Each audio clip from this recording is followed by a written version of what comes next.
একটি বিস্তারিত খবরে আবার একটু ঘোলাখালি দিকে চোখ রাখতে হবে। সন্দেশখালী কাছাকাছি ঘোলাখালি, সেখানে আবার নতুন করে উত্তেজনা। সন্দেশখালী ২ নম্বর ব্লকের বউ ঠাকুরনী এলাকায় তৃণমূল নেতা তথা সন্দেশখালী অঞ্চলের প্রাক্তন প্রধান দিলীপ মল্লিকের বিরুদ্ধে এবারে হাতে প্ল্যাকার্ড নিয়ে বিক্ষোভে স্থানীয়রা। কি দাবি এবারে তাদের, কি পরিস্থিতি সেখানকার, যাবতীয় তথ্য তুলে ধরবেন অরিত্র আমাদের সঙ্গে রয়েছেন। অরিত্র, কি হয়েছে ঘোলাখালিতে?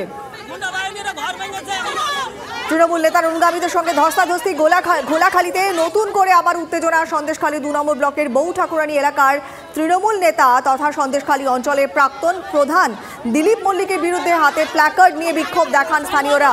তৃণমূল নেতার বিরুদ্ধে তারা একাধিক অভিযোগ তুলছেন। এলাকার কি পরিস্থিতি, কি অভিযোগ তারা তুলছেন, একটু জানার চেষ্টা করবো বিস্তারিতভাবে। অরিত্র আমাদের সঙ্গে রয়েছেন। অরিত্র, কি হয়েছে ঘোলাখালিতে, কি অভিযোগ তুলছেন স্থানীয়রা?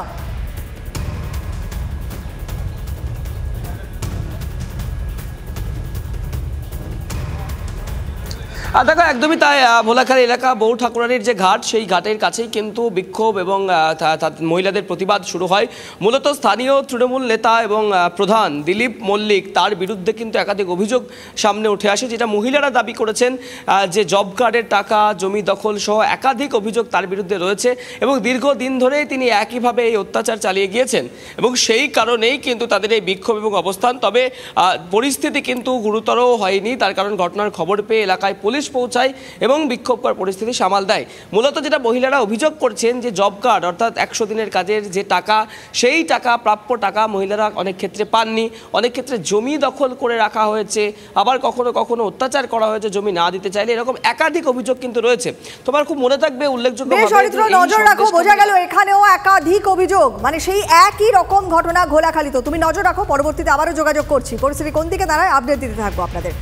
এদিকে সন্দেশখালীতে আদিবাসীদের বিঘের পর বিঘে জমি দখলের অভিযোগ শেখ শাহজাহান, তার ভাই সিরাজউদ্দিন, অজিত মাইতি, শঙ্কর সর্দারদের বিরুদ্ধে। বের মজুরদের আন্দোলনকারীদের দাবি, ৩ বছর ধরে দফায় দফায় তারা লিখিতভাবে অভিযোগটা জানিয়েছেন প্রশাসনের কাছে। TV9-এর হাতে থাকা নথি বলছে প্রশাসন সব জানত। স্থানীয়দের দাবি, আদিবাসীদের ৪২ বিঘা জমির মূল মালিক দেবেন্দ্রনাথ সরকার। অভিযোগ, দেবেন্দ্রনাথ সরকারের পরিবর্তে দেবেন্দ্রনাথ সর্দার নামে এক ব্যক্তিকে ভুয়ো মালিক সাজিয়ে আদিবাসীদের জমি দখল নেয় সিরাজউদ্দিন। সেই দেবেন্দ্রনাথ সর্দারের কাছে পৌঁছে গিয়েছিল TV9 বাংলা।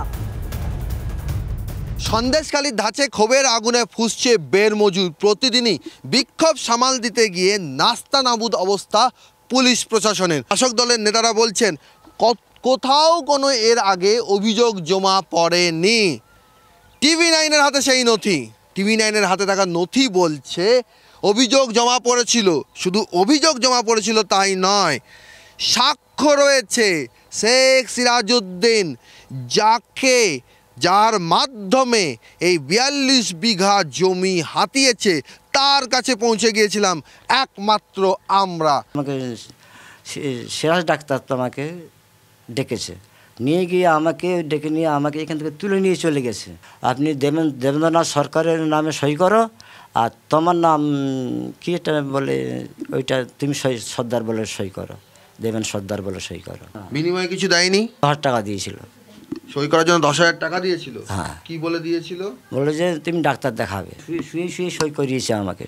আমি তো হাঁটতে পারতাম না, সই না করলে আমাকে ভয় দেখাচ্ছে, তোমার সই করতে হবে।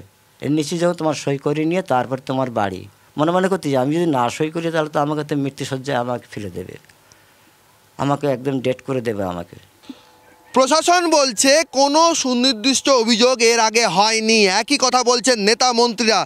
এই নথিগুলো তবে কি? এই নথি তো বলছে পুলিশ প্রশাসনের কাছে। এখানকার বাসিন্দারা একেবারে সুনির্দিষ্ট অভিযোগ করে জানিয়েছিলেন যে শেখ শাহজাহানের বাহিনী ত্রাস চালাচ্ছে, এখানে ত্রাস চালিয়ে আদিবাসীদের জমি কেড়ে নেওয়া হচ্ছে। এই সমস্ত জায়গা জমি জায়গা নিয়েছে, শুনুন, বিএলআর অফিসে কালকে দলিল করেছে আর আজকের কাছে বিএলআর অফিসে মস্তান বাহিনী নিয়ে সেখানে বসে থেকে পাটটা রেকর্ড করে দিতে হবে। বিএলআরও আপত্তি করলে বিএলআরও অবস্থা কাহিল করে দেবে। কোথাকার বিএলআরও? আমি বিএলআরও, আমি যা বলবো তাই করতে হবে। কে বলতো? বসে থেকে সিরাজ, তার বাইক বাহিনী সেখানে চেয়ারে বসবে, অফিসে ঘেরাও করে। যদি না করেন, ধামাখালি তো দূরের কথা, বাড়ি তো দূরের কথা, ওই ধামাখালি খেয়া পালাতে পারবে না। আমরা দাঁড়িয়ে থেকে দল মত নির্বিশেষে সাদের ভাইকে ভোটটা দিয়েছি, টিএমসি থেকে ভোটটা দিয়েছি আমরা, যেটা বাস্তব জিনিস। কিন্তু তারপরে কি দেখলাম, একের পর এক যে অত্যাচার নৈরাজ্য। আদিবাসী জমি মানুষই এই সমস্ত জমিতে দীর্ঘদিন রায়তি সম্পত্তি বর্গাদার হিসেবে সেই জমিতে তারা থেকেছেন, এটা অস্বীকার করা যায় না, এটা অস্বীকার করতে পারবো না, এটা অস্বীকার করতে পারবো না। যেটা সত্যি কথা সেটাকে অস্বীকার করবো কেন? কেন উনি কিনেছিলেন এবং কার কাছ থেকে কিনেছিলেন, কীভাবে কিনেছিলেন, এটা আমার আপনার কখনো অবাক লাগেনি যে এইভাবে একের পর এক জমি কী করে চলে যাচ্ছে? এ সম্বন্ধে কিছু বলবো না, কারণ অবাক লাগলেও একই জায়গায় আছি তো, বুঝতে পারছেন তো অবস্থাটা, আপনি বোঝেন তো, আপনারা বোঝেন তো অবস্থা। বলবো না, ও সম্বন্ধে কিছু বলবো না, অবাক লাগার ব্যাপারটা না, অবাক লাগার ব্যাপারে কিছু বলার পাচ্ছেন না, কিছু বলার ক্ষমতা নেই, অবাক লাগার ব্যাপারে কোনো ক্ষমতা নেই দাদা। আপনি কি এখন মাপযোগ করতে যেতেও ভয় পাচ্ছেন? স্বাভাবিক, কারণ দেখুন চারধারে যেভাবে অশান্তি ছড়াছিটি হচ্ছে, আপনি দেখছেন এর কাছে ওর কাছে। যে দেবেন সর্দার, যাকে ভুয়ো মালিক সাজিয়ে দেবেন্দ্রনাথ সরকারের জায়গায় দেবেন সর্দারকে ভুয়ো মালিক সাজিয়ে 42 বিঘা জমি কেড়ে নেওয়া হলো, আদিবাসীদের জমি, তার খোঁজ পায় TV9 বাংলা, তার হদিশ প্রশাসন পায় না, মানুষের মধ্যে ক্ষোভের হদিশ পুলিশ প্রশাসন পায় না। TV9 বাংলা যা করে দেখাতে পারে, এখানকার পুলিশ প্রশাসন তা করে দেখাতে পারে না। উত্তর দিতে পারবে এখানকার পুলিশ প্রশাসন? ক্যামেরায় মাখন পাত্রের সঙ্গে সৌরভ দত্ত, TV9 বাংলা, বের মজুর। আরও একটা এক্সক্লুসিভ ছবি আপনাদের সামনে তুলে ধরবো, আমরা তুলে ধরেছি এক্সক্লুসিভলি TV9 বাংলায়। কি খবর না, CID হেফাজতে গিয়ে ভোল বদল করে ফেলেছেন শেখ শাহজাহান। ইডির ওপরে হামলার সঙ্গে তার নাকি কোনো যোগই নেই, কাউকে ডেকে বা ফোন করে হামলার নির্দেশ দিইনি। CID আধিকারিকদের জেরায় জবাব শাহজাহানের। খবর সূত্রের, হামলার দিন যারা এসেছিলেন তারা ভালোবেসেই এসেছিলেন, জেরায় এমনই দাবি করেছেন শেখ শাহজাহান। এমনও সূত্র মারফত আমরা জানতে পারছি। 5ই জানুয়ারি ইডি পৌঁছানোর পরে কাকে ফোন, শাহজাহানের 2টি মোবাইলের কল লিস্ট ইতিমধ্যেই খতিয়ে দেখছে CID।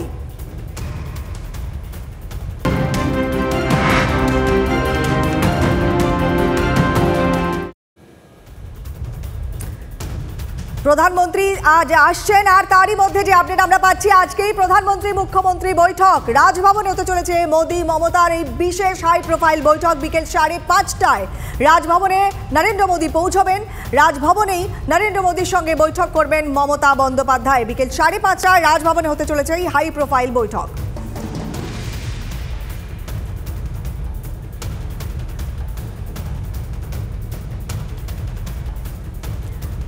আর এই বিষয় নিয়ে আমরা কথা বলেছিলাম রাজনৈতিক নেতাদের সঙ্গে, সুজন চক্রবর্তী, সৌম্য আইচ রায় এবং পাশাপাশি শ্রমিক ভট্টাচার্য। তারা তিনজন কি বলছেন শোনাবো। এইটাই তো হওয়ার কথা। মুখ্যমন্ত্রী নীতি আয়োগের বৈঠকে যাবেন না, কিন্তু দুর্নীতি গন্ধ পেলে অবশ্যই যাবেন এবং প্রধানমন্ত্রীর সঙ্গে সাইডলাইনে দেখা করবেন। কিন্তু বারবার হয়ে এসছে এই সিটিং বা সেটিং যাই বলুন না কেন, এটা তৃণমূলের সঙ্গে বিজেপির আছে। সারা দেশে বিজেপির হাল ভালো না ভোটের ফলে বিজেপি 35টা আসন চেয়েছেন, তারপরে 25টা আসন চেয়েছেন, এখন অঙ্ক করে তার নেগোসিয়েশন চলছে। এটা একা ভাইপো পারবে না, পিসিকেও লাগবে, ফলে আলাদা করে মিটিং হবে, নতুন কিছু না। মাননীয় প্রধানমন্ত্রী এবং মাননীয় মুখ্যমন্ত্রী রাজভবনে বৈঠক করবেন, প্রোটোকলের মধ্যে বৈঠক করবেন, সবই তো ঠিক আছে, কিন্তু রাজ্যের দেনা পাওনা নিয়ে কথা বলতে গেলে যে বিষয়গুলো থাকে, আমলারা থাকে, কাগজপত্র থাকে, কোনো মিটিং এ তো কাগজপত্র দেখতে পাই না, কোনো মিটিং এ তো আলোচনার পরে প্রেস কনফারেন্স করে বলা হয় না যে কি কি দাবি দেওয়া পাওয়া গেল বাংলার জন্য, কি কি দাবি দেওয়া পাওয়া গেল না। আসলে সম্পূর্ণটাই লোক দেখানো। দেখো আমরা বাংলার জন্য কত কিছু করছি, দাদাও বলবেন, দিদিও বলবেন, দাদা দিদির লোকেরা শুধুমাত্র চর্চা করবেন আর বাংলার হাতে পেন্সিল থাকবে। এটা গত 12 বছর ধরে বাংলায় আমরা দেখছি, আর গত 10 বছর ধরে দিল্লিতে আমরা দেখতে পাচ্ছি। কংগ্রেস তো নিজেদের দল ঠিক করে ধরে রাখতে পারছে না, আর এই সেটিং তত্ত্ব মানুষের সামনে বলে বলে তো বিধানসভায় মানুষ ওটা শূন্য করে দিয়েছে। পশ্চিমবঙ্গের মানুষ একটা বাইনারি সেট করেছে, যারা মনে করবেন তৃণমূল জিতবে তারা তৃণমূলকে ভোট দেবেন, এবং যারা মনে করবে তৃণমূলকে হারাতে পারে কেউ, তাহলে তারা বিজেপিকে ভোট দেবেন। আর কেন্দ্রে যে নির্বাচনটা হতে চলেছে সেই নির্বাচন স্থায়িত্বের নির্বাচন, স্থিতিশীল অর্থনীতির নির্বাচন। তাই ভারতবর্ষের মানুষও স্থির করে ফেলেছেন তাদের ভবিষ্যৎ প্রধানমন্ত্রী কে হবেন।